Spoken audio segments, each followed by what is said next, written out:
പല ആളുകളും സോളാറിൻ്റെ നിയമം മാറുമോ എന്നറിഞ്ഞിട്ട് പിന്നീട് സോളാർ വെക്കാമെന്ന് ചിന്തിക്കുന്നു. ട്രാൻസ്ഫോർമർ കപ്പാസിറ്റി കഴിഞ്ഞാൽ പിന്നീട് ഓൺ ഗ്രിഡ് സോളാർ വെക്കാൻ കഴിയില്ല. എറണാകുളത്ത് മാത്രം ഏകദേശം 500ഓളം ട്രാൻസ്ഫോർമർ കപ്പാസിറ്റി തീർന്നുകൊണ്ടിരിക്കുന്നു.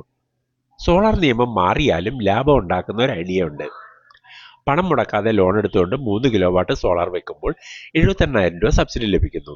സബ്സിഡി തുകയും നിങ്ങളുടെ പഴയ സ്കൂട്ടർ വിറ്റ തുകയും കൂടെ കൂട്ടി ഒരു ഇലക്ട്രിക് സ്കൂട്ടറും അതുപോലെ ഇൻഡക്ഷൻ കുക്കറും വാങ്ങാൻ കഴിയും.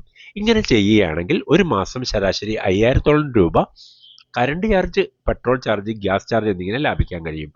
അഥവാ നിയമം മാറിയാൽ തന്നെയും 4000 രൂപ ഒരു മാസം ലാഭിക്കാൻ കഴിയും.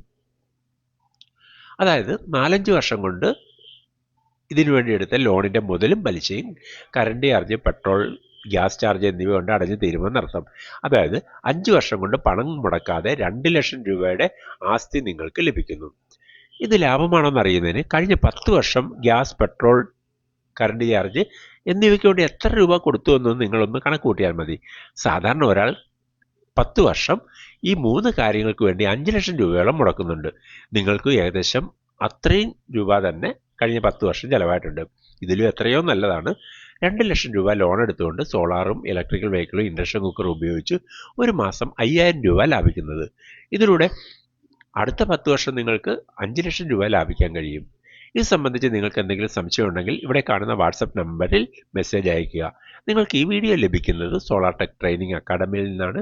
ഈ ഇൻസ്റ്റിറ്റ്യൂട്ട് സോളാറിന് പരിശീലനം കൊടുക്കുന്നു, കൺസൾട്ടൻസിയും കൊടുക്കുന്നു. ഇത്രയും സമയം ഈ വീഡിയോ ശ്രദ്ധിച്ച ഓരോരുത്തർക്കും നന്ദി പറയുന്നു.